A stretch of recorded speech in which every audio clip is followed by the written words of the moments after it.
귀하신 하나님의 말씀은 역대상 17장 1절부터 4절입니다. 오늘은 성전 건축에 대한 이야기입니다.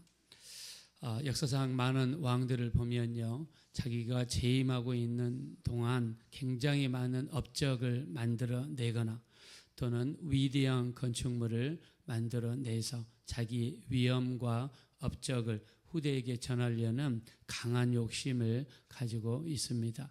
자, 우리가 이집트에 가면은요, 피라미드라고 하는 것이 있습니다. 피라미드는 당시에 높이가 140m였다고 합니다. 자, 140m면 그때 당시 기준으로 약 BC 2560년도 기준으로 세계에서 가장 높은 건축물이었다고 해요. 자, 피라미드를 건축했던 왕은 쿠푸 왕이라고 하는데요. 이 사람은 자기가 죽고 난 다음에 자기가 신이라는 것을 사람들에게 알리고 또 자기의 위엄을 알리기 위해서 피라미드라고 하는 삼각형의 큰 건축물을 만들었습니다. 자, 근데 겉으로 볼 때는 피라미드이지만 사실 이거는 무엇입니까? 바로 무덤이죠. 무덤입니다. 우리나라 올해 9월 달인가요? 에이펙 정상회담이 경주에서 열립니다. 자, 근데 경주에 저도 고등학교 2학년 때 경주 거기 수학여행을 갔는데요. 그 무덤이 무슨 작은 산만 합니다. 경주에 가면 엄청나게 마치 밥그릇을 이렇게 거꾸로 엎어놓은 것처럼 크게 만들었는데 엄청납니다. 그냥 그 무덤 안에를 가니까 그 안에를 또 이렇게 잘 꾸며놨더라고요. 무덤 안에 들어가니까 갖가지 왕관 이런 것들이 전시되었던 게 기억이 나는데, 자, 왕들은 자기 자신을 드러내기 위해서 만들었어요. 자, 근데 피라미드는요, 그 높이가 한 140m 정도 되는데 그 돌을 이렇게 쌓아가지고 올렸다고 해요. 왜냐하면 무너지면 안 되니까. 근데 그 돌 하나가 약 2.5톤이라고 합니다. 2.5톤. 덤프트럭 조그만한 게 1톤이잖아요. 그러니까 2.5톤이면 덤프트럭 2개 반을 모아놓은 무게겠죠. 자, 이걸 어디서 가져왔느냐? 나일강 하류에 가면 석회암이라고 있다고 합니다. 오랫동안 퇴적이 돼가지고 물에 강하고 방수에 강한 석회암층을 잘라서 2.5톤 정도로 잘라가지고 그 먼 데에서 가지고 왔다고 그래요. 먼 거리는 약 한 600km 정도 되는 거리라고 합니다. 서울에서 부산까지 약 450km 됩니다. 서울에서 부산보다 더 먼 거리에 있는 바위를 잘라가지고 그거를 이 피라미드 있는 데까지 옮겼다고 해요. 이게 2.5톤이랍니다. 근데 안에는 더 견디기가 견딜 수 있도록 만들어야 되잖아요. 안에 있는 거는 화강암석을 썼는데 이 화강암석은 바깥에는 2.5톤을 썼는데 안에는 80톤짜리 화강암을 썼다는 거예요. 80톤짜리 화강암은 더 무겁잖아요. 근데 이것도 나일강 북쪽에 있는 그쪽에 화강암 지대에서 잘라가지고 이 피라미드 있는 데까지 했답니다. 자, 여기에 동원된 사람들이 수만 명의 이 노예들이 동원이 됐는데 그냥 가지고 올라가다가 그 140m까지 올라가야 될 거 아닙니까? 가지고 그를 끌고 올라가다가 무게를 이기지 못해가지고 돌이 떨어지면 그 밑에 깔려서 죽은 사람들이 수두룩하게 많았답니다. 이렇게 피로 지어진 것이 사실 피라미드입니다. 쿠푸 왕 어떤 욕심일 수 있겠죠. 자기 업적을 과시하고 자기가 죽은 다음에도 내가 신이라는 것을 사람들에게 알리기 위해서 그런 업적을 했다는 거예요. 자, 우리가 이 중국에는 영락제라고 하는 왕이 있는데 이 사람은 자금성을 건설했습니다. 예를 들면 궁궐단지입니다. 자, 중국 사람들이 우리나라 요즘에 관광을 많이 오죠. 요즘에 한류리형도 해제한다는 이야기가 있는데 경복궁을 많이 간다고 그래요. 이 중국 사람들이 많이 가는 데가 경복궁, 그 다음에 이화여자대학교. 이화여자대학교의 그 이름 자체가 돈을 많이 벌게 해준다고 뭐 한다고 해요. 그래서 이화여자대학교라든가 경복궁을 가는데 이 가이드 하시는 우리 한국 사람이 자랑하기 위해서 이 경복궁에는 방이 몇 개 있는지 아십니까? 그럼 모르잖아요. 그러면 경복궁에는 방이 100개가 있습니다. 자, 옛날에 우리나라 뭐 대부분 초가집에 살았고 좀 부자나 양반들이 이 벽돌집에 이렇게 살았지 않습니까? 기와집에 살았지 않습니까? 자, 근데 방이 뭐 많으면 한 10개 정도, 뭐 한 20개 정도 있었겠죠. 근데 100개 정도 된다고 그러면 대단한 겁니다. 근데 자금성에는요, 자금 그 궁궐단지는 방이 문제가 아니라 건물이 980개, 건물이 980채. 그 안에 있는 방이 여기 보니까는 8,700개의 방이 있대요. 이 자금성 안에는 그 많은 건물 안에 방이 8,700개가 있대요. 이 영락제라는 중국의 황제가 자기 위엄을 과시하고 자기가 재직하는 동안에 그 업적을 만들기 위해서 자금성을 만들었습니다. 자, 유럽에 가면요, 프랑스에는 베르사유 궁전이 있습니다. 베르사유 궁전. 루이 14세. 이 사람이 한 유명한 말이 있죠. 짐이 곧 국가다. 자기가 국가라는 거예요. 이 말을 했던 사람이 루이 14세인데 이 사람은 자기의 어떤 위엄을 드러내기 위해서 베르사유 궁전을 만들었는데 그 안에는 방이 2,300개가 있습니다. 거기에 아름다운 정원을 만들었는데 그냥 갖가지 꽃과 잔디와 그 다음에 그 안에 나무로 이 숲으로 만든 미로가 건설이 되어 있고, 자, 이 정원 면적이 얼마냐? 여의도 면적의 약 3배가 됩니다. 여의도 면적의 3배가 되는 땅에 정원이 있는 거예요. 대단하지 않습니까, 여러분? 왕들은요, 어떤 자기의 치적을 자랑하기 위해서 이렇게 한다는 거예요. 그 다음에 인도에 가면 타지 마을이라고 하는 궁전처럼 생긴 게 있죠. 사실 이것도 무덤이에요. 자기 아내를 위해서 만든 궁전이에요. 이 왕이 샤자한이라는 왕인데 이 사람이요, 자기 아내를 그렇게 사랑했대. 왕인데 그렇게 사랑했어요. 그래서 이 자기 아내가 자식을 몇 명을 낳냐면 14명을 낳대. 14명을 낳는데 14번째 자식을 낳다가 자기 아내가 죽은 거예요. 그래서 아내 때문에 마음이 안타깝고 그 다음에 너무 불쌍하고 너무 자기 아내를 사랑해서 그 타지마을이라는 그런 건축물을 만들었습니다. 이 타지마을이라는 이름이 자기 아내 뭄타즈 마을이라는 이름에서 유래했다고 합니다. 자기 아내의 이름을 비슷하게 타지마할 만든 거예요. 자, 그 안에는 갖가지 장식과 보석이 어마어마하게 그 안에다가 배치를 했다고 합니다. 지금까지 있는지 없는지 잘 모르겠지만, 자, 왕들은 이렇게 자기 위엄을 드러내기 위해서 어마어마한 건축물을 만들었습니다. 다윗도 마찬가지죠. 다윗도 어떤 욕심이 있는 왕이고요.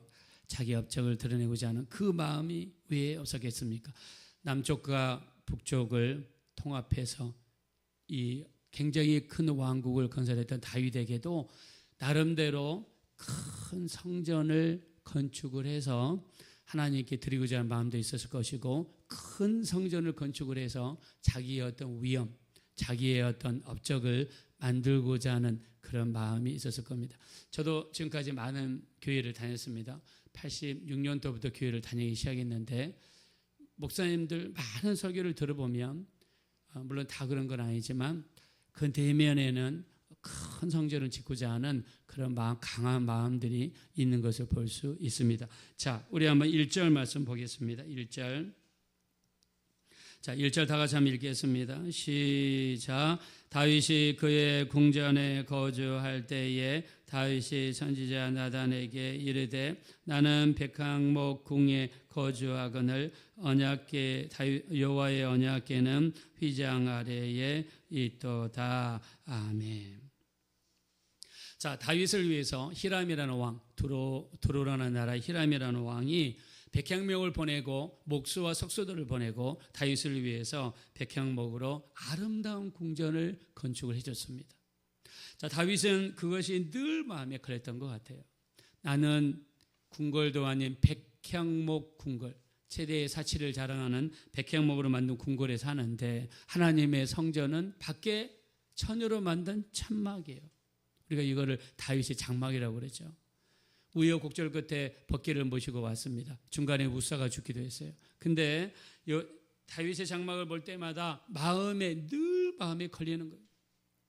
나는 이렇게 좋은 집에 사는데, 나는 이렇게 좋은 궁궐에 사는데 하나님의 법궤는, 성전은 너무나 초라해서 마음에 늘 걸렸던 겁니다.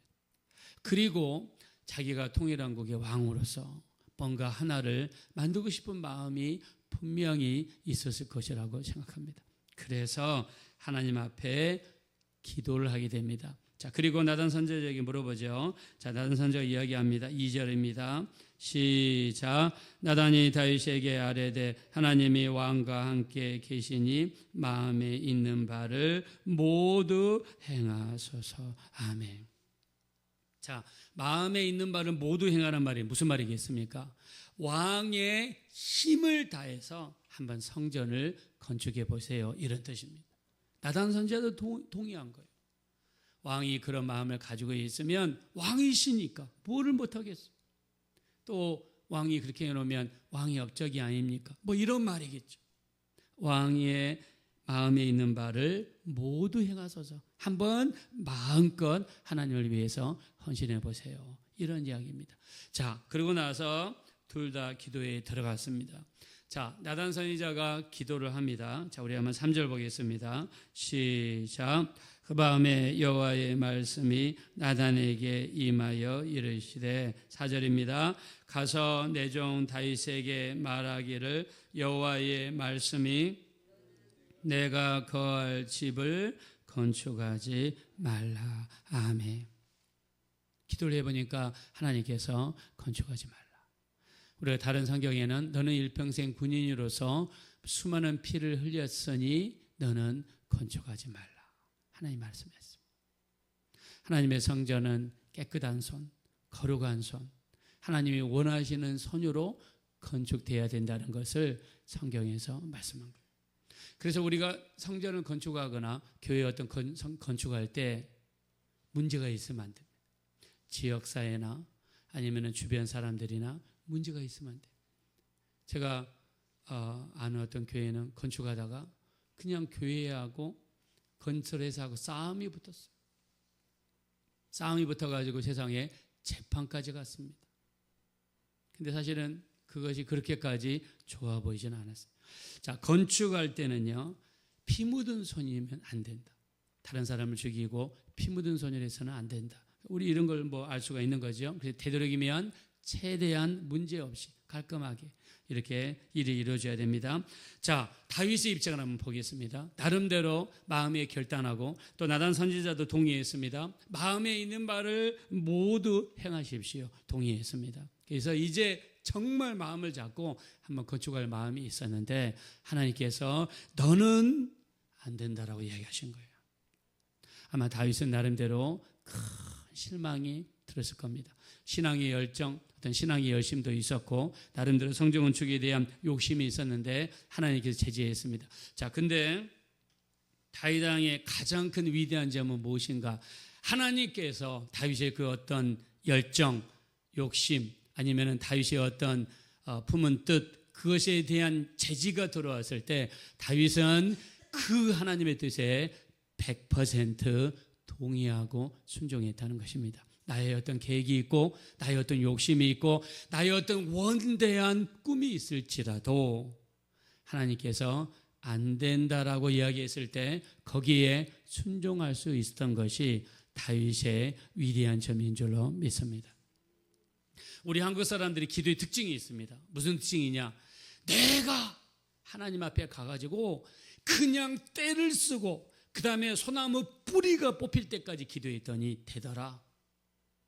나름대로 어떤 자기가 하나님을 설득해서 어떤 이루어진 것, 그것을 어떤 자랑할 수도 있는 거예요. 그런데 물론 어떤 열정과 사모함과 어떤 이루어진 것을 위해서 간절히 기도해가지고 이루어졌다는 측면에서는 저는 대단하다고 생각합니다. 그러나 한편으로는 그 속에 하나님의 뜻이 있는가?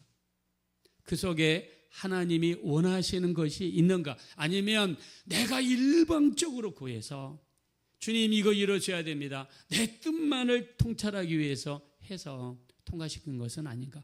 물론 통과되고 응답이 이루어지고 기도에 대한 응답은 대단한 겁니다. 그거는 정말 칭찬해 줄 만한 일입니다. 그러나 한 단계 더 들어가서 거기에 하나님의 뜻이 있는가? 하나님의 뜻이 있는가? 살펴봐야 돼요.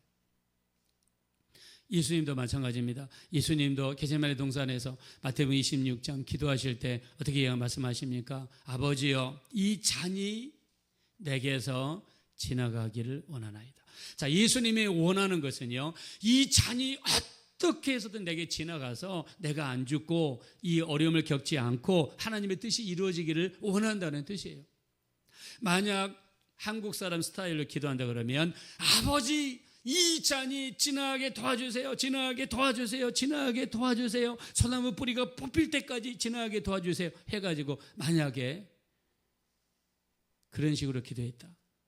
그거는 하나님 원하시는 기도가 아니라는 거죠. 그 다음 우리 주님이 어떻게 하십니까? 마태복음 26장 39절에 그러나 내 원대로 마시었고 아버지의 원대로 이루어지기를 원하나이다. 할렐루야. 아버지의 원대로 이루어지기 원한다. 그래서 우리 기도에는 두 가지가 필요합니다. 하나님, 내가 기도하고 내가 간절히 기도하지만 그러나 하나님의 뜻이 가장 중요합니다.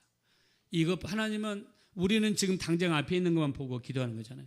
그래서 이게 지금 해결되기를 원하는 거잖아요. 그러나 하나님은 한 수, 두 수가 아니라 30년, 50년 우리 일평생을 보시는 거지 않습니까? 그러면 지금 이 일이 일평생에 나를 향하신 하나님과 비교했을 때 어떤 조화를 이루는지 우리는 모르는 거예요.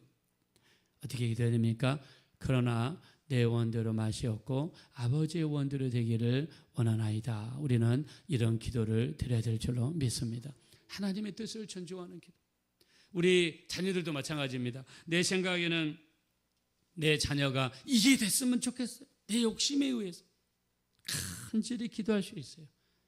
그러나 한 가지 더 보태서 그러나 하나님께서 내 자녀를 향하신 달란트를 아시고 가진 능력이 무엇인지 아시고 어떤 것이 우리 자녀에게 가장 합당한 것인지를 너무나 잘 알고 계시오니 하나님의 뜻대로 인도하여 주시옵소서. 대신에 뜻을 물론 구하지만 간절한 기도는 같이 해야 되겠죠.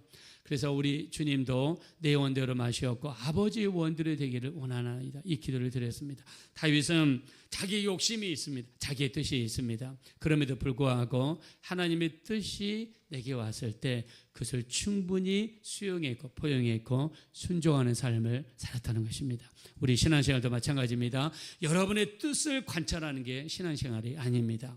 하나님의 뜻이 내게 이루어지는 것이 하나님이 원하시는 기도해야 될 줄로 믿습니다. 그런 의미에서 가장 중요한 기도는 주기도문입니다. 주기도문은 하늘에 계신 우리 아버지여 이름이 거룩히 여김을 받으시오며 뜻이 하늘에서 이루어진 것 같이 땅에서도 이루어지다라고 기도했습니다. 예수님이 우리에게 가르치신 주기도문 정말 너무너무 하나님의 뜻을 포함한 기도예요. 뜻이 하늘에서 이루어진 것 같이 땅에서도 이루어지기를 원합니다. 나를 통해서 이루어지게 하시고 내 자손들을 통해 이루어지게 하시고 내 가정을 통해서 이루어져야 될 줄로 믿습니다. 우리 뜻대로 기도하지만 응답은 하나님의 뜻대로 온다는 것을 100% 시인하셔서 하나님의 뜻에 순종할 수 있는 뜻대로 올려드리는 기도할 수 있는 복된 삶이 되어지시기를 예수님의 이름으로 축원합니다. 이 시간 기도하실 때 정말 다윗처럼 자기의 뜻이 있고 욕심이 있고 소망이 있고 우원대한 계획이 있지만 하나님의 뜻이 왔을 때 그 뜻에 순종했습니다. 이것이 다윗의 위대한 점입니다. 우리도 마찬가지입니다. 기도는 우리의 뜻대로 할 수 있습니다. 그러나 내 뜻대로 하지 마시고 오직 아버지의 뜻대로 하나님의 뜻에 순종할 수 있는, 하나님의 뜻 앞에 내 소망을 내려놓고 내 욕심을 내려놓고 내 계획을 내려놓을 수 있는, 내가 산 것이 아니라 내 안에 예수님께서 사시는 우리 그 삶을 살아갈 수 있게 해달라고 합심으로 간절히 기도하겠습니다. 돌아오시고 아버지 하나님, 진심으로 감사합니다. 우리를 불쌍히 여겨 주십시오. 다윗은 자기 뜻이 있고 자기 욕심이 있었습니다. 그러나 정말 그것이 이루어지지 않았을 때 그것에 순종했던 사람입니다. 우리의 신앙생활도 마찬가지입니다. 우리의 목표를 이루고 우리의 뜻을 이루는 것이 목표가 아니라 하나님의 뜻을 이루고 하나님의 뜻대로 이루어지기 원합니다. 내 뜻대로 하지 마시옵고 아버지의 뜻대로 되기를 원하나이다 기도했던 우리 예수님의 간구와 같이 하늘에 계신 우리 아버지 뜻이 하늘에서 이루어진 것 같이 땅에서 이루어지이다 라고 기도를 가르쳐주셨던 주기도문과 같이 우리 뜻대로 되지 마시옵고 아버지의 뜻대로 되기를 원합니다. 우리의 삶이 하나님의 뜻을 이루고 우리 인생이 하나님의 뜻에 동참하고 우리의 생각이 하나님의 뜻에 일치하고 우리의 말이 하나님의 뜻을 드러낼 수 있는 귀한 삶이 되기를 원합니다. 우리 욕심을 이루어서 우리는 한 치 앞밖에 볼 수 없는 그런 인생이지만 하나님은 우리 인생 전체를 보고 있습니다. 우리 하나님 정말 뜻 앞에 순종하고 복종할 수 있는 우리가 되게 도와주십시오.